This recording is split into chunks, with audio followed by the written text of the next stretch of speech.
flipping back the calendar to highlight yesteryear's finest while exploring the vast archives in cinema history.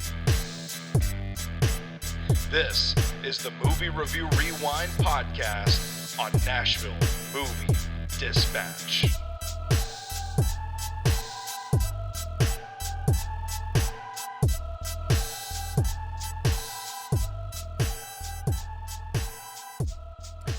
Happy Halloween here from the Movie Review Rewind podcast on Nashville Movie Dispatch. I'm Stoney Keeley. You can follow me on Twitter at Stoney Keeley, collectively at SoBros Network, and of course, NashvilleMovieDispatch.substack.com for all of our film reviews and film podcasts. Joined by our good friend Outdoor SoBro again. Last month we did the podcast on Hot Rod. That was a fun trip down memory lane. This one, I think, a fun trip down memory lane for a different reason. We're going to be talking about Ernest Scared Stupid, released in 1991, starring Jim Varney as, of course, the fabled, the prolific Ernest P. Worrell character.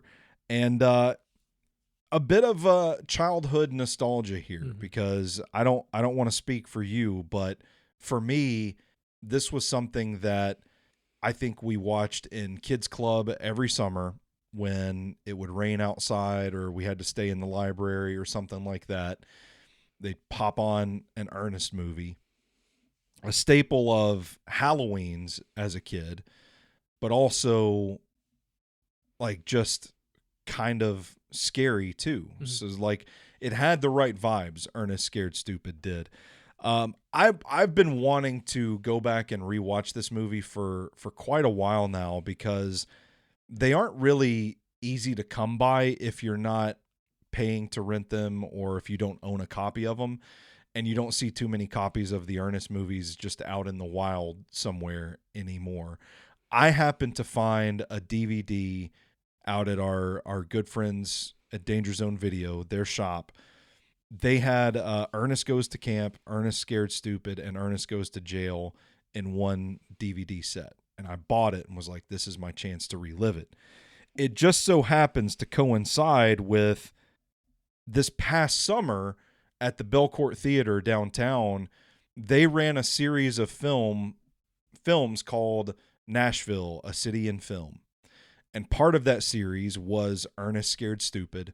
There's one Wednesday night in June where they showed it on 35 millimeter, which for those listening that might not be familiar, 35 millimeter is like what they shot stuff on, back in the, I think like the 60s and 70s. So it had an old vintage quality to it, really enhanced the experience.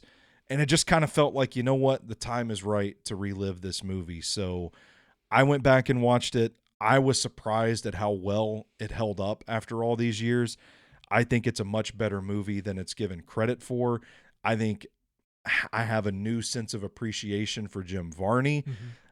It was a lot of fun to relive this one. I don't have kids, but I know you do. I don't know, with the trolls and everything these days, if we were kind of desensitized to this kind of stuff. We were just like thrown in the deep end early on. I don't know if that's your approach with this film, but I'm curious if this is something that like you're eager to relive with your kids. At some point I am. I had hoped when I jumped into this, I was like, I wonder if he's ready for this, my son. Yeah. And just not yet. I just, 10 years ago might have been a little different. 20 years ago, when we were kids, it definitely was different. Now, yeah, well, they were showing this at school. Yeah, when I was a kid. And I recall that like everyone loved ours. And I don't know if that's just a regional thing, because this was a southern situation. They call him in Nashville. They call him in the film the Great Redneck Hope. Right. So I don't know if everyone in the U.S. has the same appreciation and like, what's the word? Just like connection with Ernest movies in general. Yeah. I think the other Ernest movies my son is ready for probably, but the Scared Stupid one, the troll thing, I can remember as a kid being like, this one always had a much different vibe. And like thinking back like this really is like a combination of a good horror film that just happened to get financed by a milk company, like it's just, it's very weird and it's so funny, but I feel like we are doing a disservice to Jim Varney by not starting this podcast off with a which our jaws will never go to the range of his. No, I don't know how he had to have been able to dislocate that thing and just have it unhinged, just swinging from his skull. Jim Varney, man, I don't know even where to begin with him. Nashville legend, Jim Varney. Theater kid growing up, just happens to like fall into this Ernest character that started out in commercials for like regional dairy companies. Yeah. So there were like multiple dairies throughout the southern United States that just, he made a commercial as this Ernest character once. People got a hold of it and were like, this is brilliant. This is awesome. We need this everywhere. And the one-liner, know what I mean, Vern? Know what I mean, Vern? Yeah. And here in Nashville, the dairy, obviously Purity Dairies, still the best chocolate milk in the game, if you ask me. I'm not drinking chocolate milk unless it's Purity Dairies. But that's the that's the elementary school propaganda. It is, yeah, it is. They showed us this when we were kids, and we carried it with us. We've been buying it ever since. You know what? That's probably why when the milk shipment went to the school, there was probably a copy of Ernest Scared Stupid with the milk shipment. Yes. It was like, hey, watch this. These kids will get more milk. Yeah, but it's interesting, man, to see. I don't know, like maybe this is what going viral looked like back in the 80s when there was no internet, but it was just, you see this guy on a commercial, you think, I want that too. He did a lot of mostly commercial work early on with the character. Then it spirals into a show, a series. I think it was just a few episodes that I don't think was ever greenlit, but kind of got some traction there and eventually develops into these movies that I think you're right about it being a regional thing, because everyone that I know, like from the South, that's my age, knows who Ernest is. But I married a woman from New Jersey, and when we started prepping for this podcast, I was like, we're going to relive Ernest Scared Stupid. Just like blank stare, you know? And I'm like, did you watch the Ernest movies when you were a kid? She was just like, no, I don't know what this even is. And I was like, oh, that's a bit of a gut punch. So I do think there's something to that, but Jim Varney, having like the theater background, was like performing on stage Shakespearean stuff when he's like 17 years old. It shows up in the Ernest movies and all of his like wild characters that they cut to, which is something I wanted to bring up. You talked about this film in particular. It's such a weird tone at times because these trolls look scary. I mean, they should, like, they're repurposed masks from the Killer Clowns from Outer Space movie that they used for this film. We go from these trolls like sprouting from a tree and growing and invading to suddenly Jim Varney dressed up like an old lady with a neck brace on. Yeah. To, you know, like Roman soldier, and it's just back and forth. It's like, no wonder. This just feels so weird. This is almost scarier as an adult, because you're just like, what? What am I on right now? How did they get to that point? Like, what? Like, it makes sense. I mean, it makes sense as much as it can because but it's one person doing the same thing, and it's like, how do you get this onto paper? But then I realized there's only 3 people who've pulled this off. Yeah. Jim Varney, Eddie Murphy, and Tyler Perry. Yeah. Yeah. You know? You're right. Yeah. So it's it did give me a deeper sense of appreciation for his talent.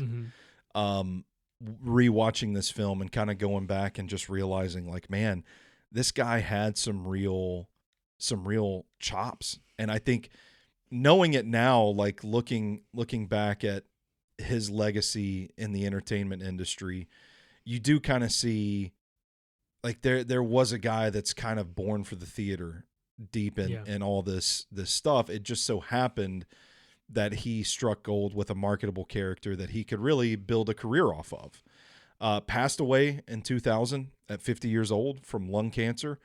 The story was that he was on set working on something, developed a cough that he thought was just a cold, but it was very persistent. He goes to the doctor. They tell him he has lung cancer.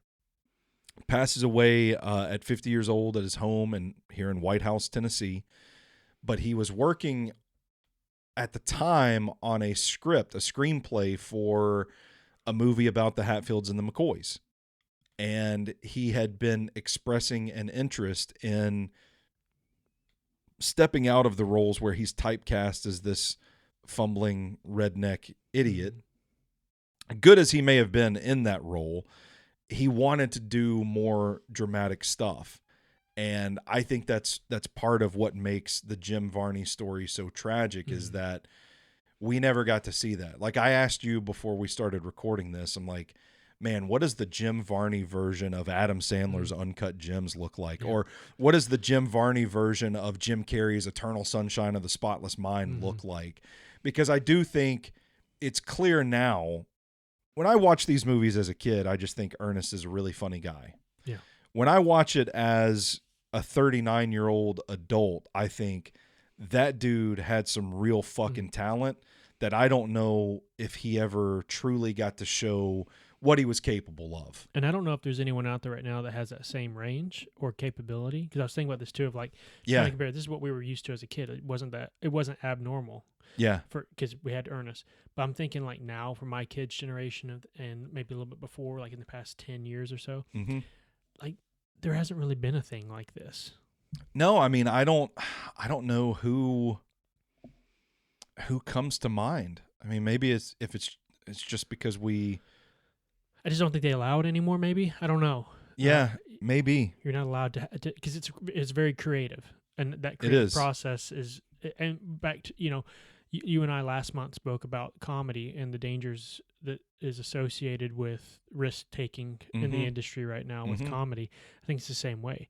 They can't afford to be risky. Yeah, I draw a parallel a little bit to Paul Rubin and the Pee Wee Herman character as well. Yeah. And of course he has gone on to take roles that do kind of show a little bit of his range and talent. I just, man, I got to thinking about it to the point you just mentioned. Thinking about guys in that mold. I don't know who, if anybody, is that guy today, that Pee Wee Herman, that Ernest. It kind of feels like these guys are byproducts of a forgotten era almost. Yeah, I think there are, like, when they start their acting career at this point, the ones that are in the industry right now, they like not say typecasted, but they're already in a genre. Yeah, and they're stuck there. Like they're molded for that. Whereas Jim was just different. Yeah, I think it's interesting to think about it in terms of filmmaking today. IP, reboots, sequels, legacy sequels, prequels, all that stuff. Thinking about how wildly popular this character was, I do wonder, like, has there ever been any discussion of reviving this character? Like, why hasn't there been an Ernest reboot? And I think there's a couple of things at play. Go ahead. You've got a thought? I would only allow it's one thing that I'd allow AI and I'd be in support of. I don't think you can replace him. I don't think so either. I think we're just having a fun thought exercise here, but the ultimate conclusion is, how dare you try to replace Ernest? I better say, I'm not having any fun. Let's put that one. Let's keep that one in the can. I think there are a couple of factors at play, though. I think for one, most importantly, is I really don't know who that guy is that could be Jim Varney and apply that clear theater background with the sense of humor, the sense of timing, how expressive he is. Yeah. You talked about the jaw swinging off the hinges, basically, and how expressive he is with his eyes, his hands. And it's not just that ability, but thinking behind the scenes. Yeah. Of doing that take over take. Somebody that has that endurance to be that creative consistently and not just get burned out from it. Yeah. So I don't know, I just don't know who that guy is right now. And I'm struggling to think of anybody that could fill those shoes, which is a massive problem if you want to reboot this character. I think there are probably guys that would be worth a shot at the Ernest character. But I also think that we're talking about going back to the 1990s and even decades before that. And I just, to talk about something we've mentioned in passing already, is like the stereotypical redneck. At a point in time in pop culture, people had a fascination with Southern people. You think about the show like Hee Haw, and you think about stuff like Ernest, the Beverly Hillbillies, and stuff like that. There was sort of a stereotype of Southern people that was portrayed on screen that I don't know if it's acceptable today. I don't feel like you see it a whole lot anymore, where there are shows or movies that are just portraying Southern people as just dumb, fumbling rednecks anymore. So I do think not as the main character. Yeah. It's still prevalent, and it's a lot of times I've seen it. It's kind of like the last option people have as a bad guy, like a random bad guy. Like you could have a movie in Canada in the woods, and the guy living in the woods is from somehow his accent's from Alabama. Like it doesn't make sense, but that's acceptable. But you're right. There's not like a Southern themed bumbling. Just I don't know, just that kind of character. You're right. I think there was a phase in time that was hot. So ultimately the conclusion for an Ernest reboot is, one, Jim Varney kind of irreplaceable in that role. I don't know that anybody could touch it the way that he did and put the care and craft into it. I mean, think about the dedication you'd have to take a character that was just drawn up for a commercial, for a milk commercial. And I think the first dairy that he advertised was in Texas, if I'm not mistaken. Oh, I don't know.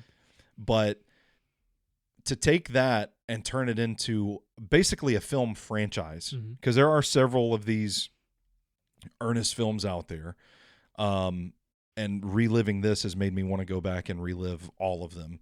But you don't have that guy in that role, and I don't know who you would even give a shot to at this point.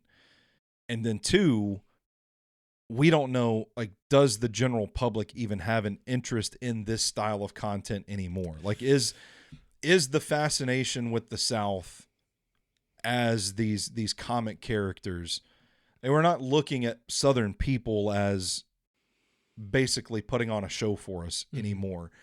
And I think ultimately this kind of goes in the file with things that are just confined to a certain era. Yeah. Lost to time. Yeah. But I'm okay with that in this case. For sure. Yeah. So let's talk about the movie itself. I first of all fired up the DVD and the credits playing that theme song. I don't know who did the music on this. All filmed in East Nashville. So, you're the Music City.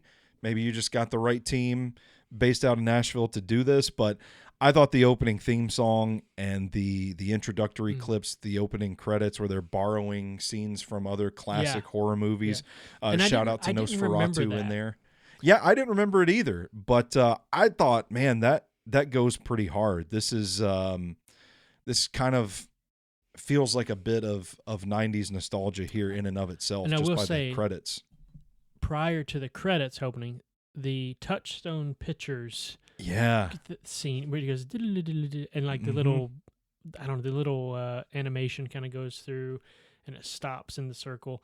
That I hadn't seen that since I don't know when. Like, it's been so long, and that took me back to it. Just immediately my mind was like, "Ooh, a movie's about to start," because that was what it was. When you saw that as a kid, there's a few of those production companies that had like an intro that was like, "Ooh, this is going to be good." Yeah, and that's one of them.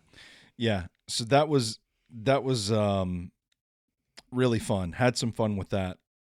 The first thing I remembered when I thought about this film, aside from like the poster, the DVD cover, or whatever it was of Ernest popping out of the pumpkin, was the troll.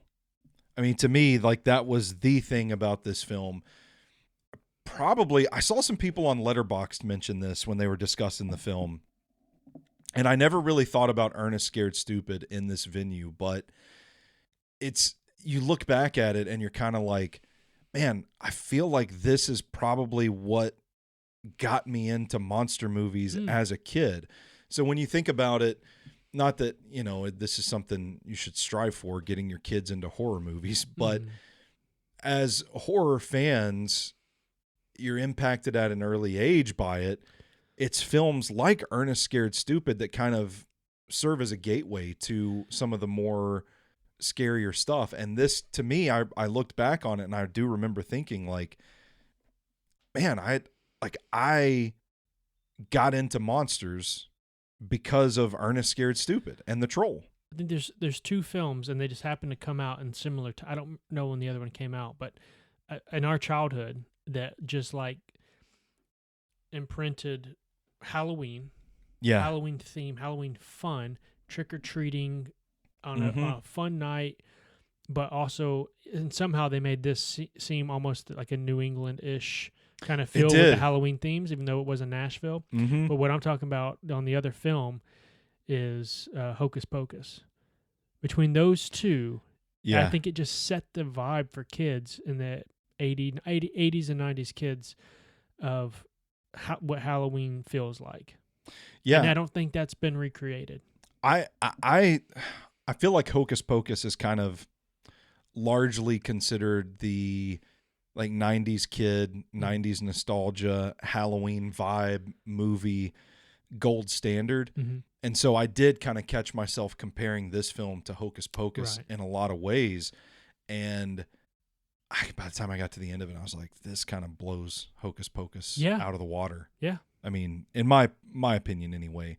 Also, you mentioned like the Halloween vibes. Again, don't have kids in school myself, but my mom was a teacher's aide for 40 some odd years before she retired. And I did like the scene early on in the film where they are in the classroom and the little girl's like sharing a story and all that. You see the Halloween decorations up in the classroom. And I know from my mother, like that's not something they do anymore. They can't decorate for Halloween in the schools anymore. And it just kind of took me back to when you would have those holidays. They can't decorate for Christmas. They can't decorate for Easter, none of that stuff anymore. But that was such a big thing in my childhood that I think kind of shaped the way I am even today when like we decorate the house for all the holidays.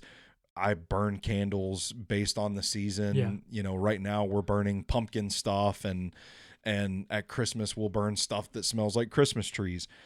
And I think part of that is from how comforting it felt to think back to the security of those childhood days and when things like this happened. And you don't really get that anymore. And there's a part of me that kind of wonders if like how that impacts the kids these days. And I think something deeper there that it's subconscious unless you've been in the industry is that they did a great job with the set. All the way throughout was lighting, set decoration, wardrobe. One thing I want to point out as we kind of like moving into the movie, especially like it starts off with Ernest was kind of always known about his tinkering abilities and stuff. All the contraptions, like his cleaning, he had multiple mops and stuff. He's like the 80s and 90s, like that was the high tech stuff that was like in the shows, and it was the fun adventure movie kind of thing was always like all these contraptions. And so, and as a kid, like in the treehouse contraptions and stuff, as a kid, you're like, that's what I want to do. I want to build a treehouse that has, and like Pee Wee's Playhouse, bringing back Paul Rubens, of just like all the fun, what do they call it? Whatever. Like the automated thing that go at each little step. What's that called? You don't think it's talking about Rube Goldberg thing? I don't know. Anyways, just like a mousetrap kind of situation of all the things falling in place, and it's not high tech. It's just stuff that the film crew, like, the the crew put together. Yeah. And it's still cool. And like in the garbage truck, he gets himself trapped. And something I highlighted here was with the baby doll. He's talking to it, and he's like, "Don't do it, Ernest. I'm sorry, but I gotta. No one's gonna know." And then he throws it in to like stop the gear, and he says, "I think I wrote it down." He said, "No, I just said baby doll scene," but I think the baby doll goes, "I know where you live, Ernest." It crushes its head. I was like, "You can't do that these days." No, you can't. Which I think is one of the things that kind of makes films like this stand the test of time is when you have like the dumb slapstick comedy, but you have those moments where it's like, this is clearly a kid's movie, but you have those moments where like, if you're watching it as an adult, you're kind of like, yeah, we're laughing, but man, this is kind of dark. Yeah. If you stop and think about it. He's talking about like using a baby to stop a gear from grinding. But he's having like this argument with himself of like, should I do this, even though it's like it's just fake, but he's pretending like it's real, and he's like, no one will ever know. It's like it's so stupid. There's a lot in this movie that's so stupid. And the dog is controlling the rim shot's controlling the truck. The clutch, rim shot, the clutch. I love the scene where he backs over the troll. Where it looks like a skit from Jackass, where they just run this troll over. Ernest is in the back of the truck, and then it cuts to Rimshot driving the truck, and he's like, "You got him, Rimshot." I'm like, "What are we doing here?" Yeah. You can't help but laugh.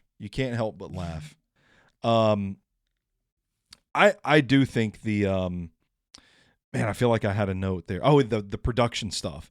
That's where I get into, like you mentioned, I do think, like, I'm kind of surprised by how well made of a movie it is, because it's the scene where he runs to the sheriff's house at night. And I remember thinking like how well lit the house was, that it almost looked like something out of a horror movie.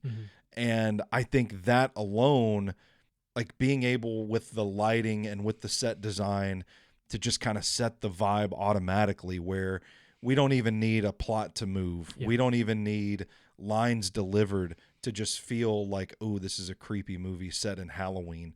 The stuff where they're walking through the forest and the fog over the ground and everything. I mentioned the look of the troll several times.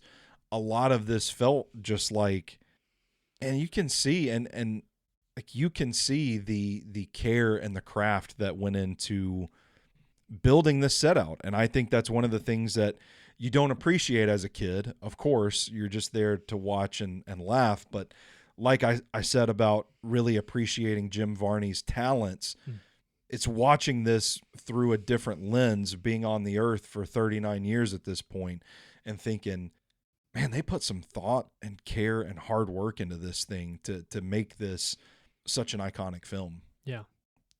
I think one thing too is just like the phrases and stuff that they use to the kids back and forth. And it's like, can we bring back calling people buttheads? Oh, dude, I bought, I jotted down several lines. Like Ernest was low key an awesome shit talker. Yeah. With, come on, Snotwad, I got something for you. I love that. I got booger something. Lips. I got something for you. Yeah. How about a bumper sandwich, Booger Lips? Yeah. And when he first saw the troll, and when it first came out of the ground or in the tree, came out of the tree, Ernest's first response when he saw it goes, "I sure hope you're from Keebler." I was like, damn, it's so good. I don't know how much of this was written, how much of it was Jim Varney on the fly. Yeah. But that was one thing I jotted down. Who wrote the Ernest character, because it's actually pretty good. Like there are some stuff in there that, again, I don't know how much of it I would have got when he says something like, I watched Hulkamania 3 times, when he's talking about his chops as like a fighter. He's like, I know Tai Chi, Chow Mein, and I watched Hulkamania 3 times, once on slow-mo or something like that. And I'm just like, this is good shit, man. This isn't like kids movie stuff. This is actually good shit. And another one, the when he's in the store and the troll follows him in, and the clerk at the store freaks out, like freezes up, Yeah. and he can't talk, and Ernest goes, "Oh, charades! I love charades." Okay, super scary. And then he pulls out a shotgun. He goes, "You really play for keeps with your charades." It's so good. Yeah. Also, where did the troll get a knife? I don't know, but that thing was Just came out of nowhere. He's got like a half sword, half knife. there's a darkest timeline version of this film that is like actual gory horror that I think would be equally as jarring as the cutscene from fighting trolls to an old woman in a neck brace. Yeah. You're just like, what is this? Fear and Loathing in Las Vegas? What do we have on here? Let's see what else. Getting through my notes here, talking about one thing I jotted down. I just had a thought. It's a damn shame that we never got a Jim Varney stand and deliver kind of action franchise. Yeah. So I feel like he had some chops there where it could have been some funny stuff, but like, I want to see him calling, people on a battlefield booger lips and just or maybe fist fighting. Or maybe Jim Varney got the call instead of Bruce Willis for Die Hard. Oh man. God, that would have ruled. That would have ruled. Go ahead. Sorry. Tom and Bobby. Forgot about them. I forgot about them too. Which I believe is Vern from the milk commercials. I think Bobby is Vern. I the can't actor. remember. Yeah. I think he's the guy. Looks like he doesn't have any teeth, but yeah. I'd have to look that up because I can't remember. More quotes from the film talking about like when he goes to the lady's house that he's asking her to clean up all the trash. Yeah. And he Great says, actress. Yeah. Out robbing graves or biting the heads off chickens or whatever kind of voodoo. Yeah. Like biting the heads off chickens. That's funny. And then, I jotted down, I thought her front yard looked kind of cool. Yeah, I can remember. So like a lot of little things that came through here that I just remembered as like, I remember that. So when I went into this, I was worried that it would all look super cheesy now, which some of it kind of does, but I thought it was going to be a chore, but it wasn't at all. Like it just brought back so much childhood. Now, and like when the kids had their own little haunted house thing they built, like I can remember that as a kid, and the bullies came and like broke it. I can remember vivid things from different pieces here and there that I forgot what it was from, and I remember now that it was from Ernest. But yeah, the artwork, the set design and stuff was great on all these things. I think the physical comedy still kind of rules. I think when he opens the garbage truck door and hits himself in the face, it's like the stupidest, like for no reason. Yep. You don't even need that stuff in there, but it made me laugh so hard. When he clocks the troll with his car door too. Yeah. The troll's like sneaking up on him and he just unknowingly just swings the door open and just bodies the troll. Yeah. I also think that was the first time that I think you really realize the size disparity between Ernest and the troll. Yeah. Is pretty early on. I remember thinking like, oh man, like this is so funny that Ernest is so scared of this thing when he could just pick it up and throw it. Yeah.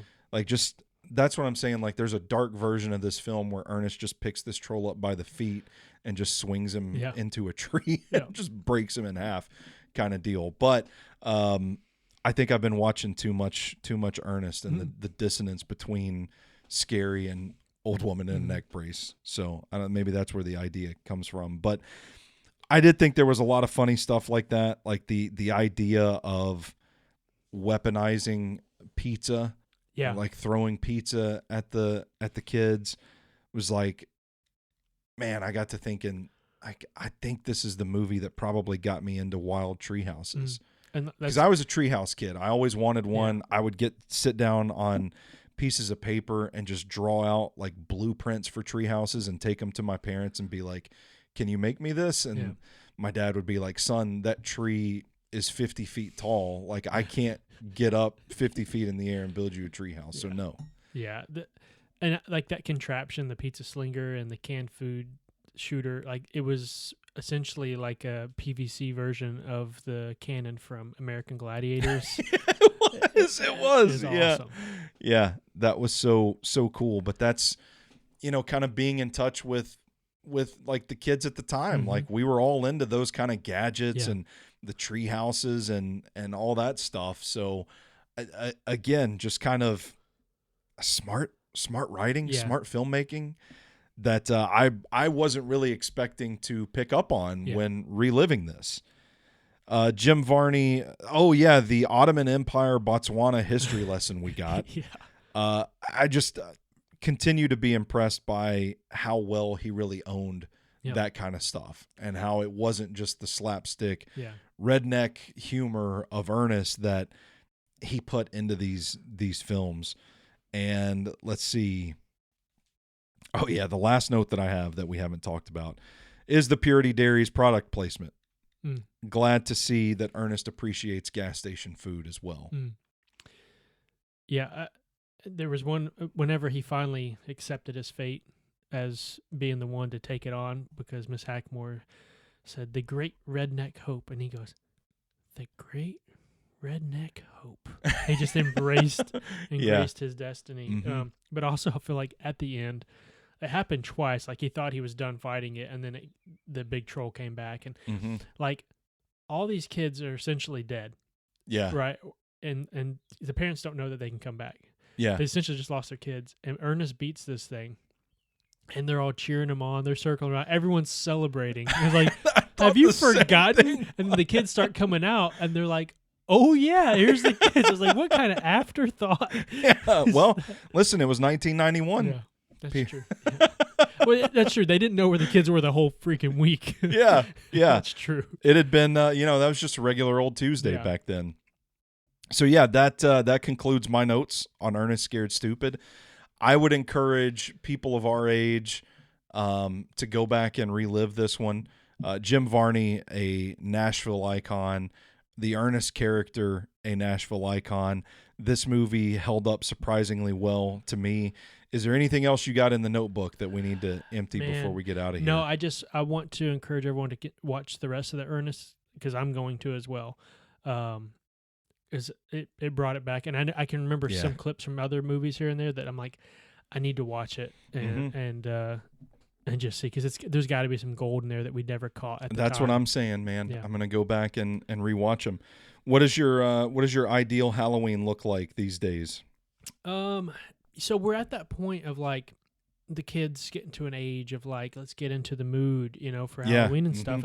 And I feel like decorations and stuff have come back, like for a while in our neighborhood, at least. Like nobody was trick-or-treating. Kids weren't coming out. I'm not even sure if any kids were there, but now with the movement in this Nashville area, I feel like the past few years, there's been a big Halloween presence, even in the rain. Lights, decorations out in the front yard. I feel like there's been an uptick in recent years and that kind of stuff. So we're trying with that, and I like getting into the mood, but we haven't been able to find like that. Everything's either super demonic, religious related, scary, which I'm like not really into, or it's super gory, which I can't do with the kids either. Yeah. And there's not really a kids version thing other than like Hotel Transylvania, the cartoon thing. So like I'm thinking back to like Hocus Pocus, Ernest Scared Stupid. So like I feel like Hocus Pocus might be ready.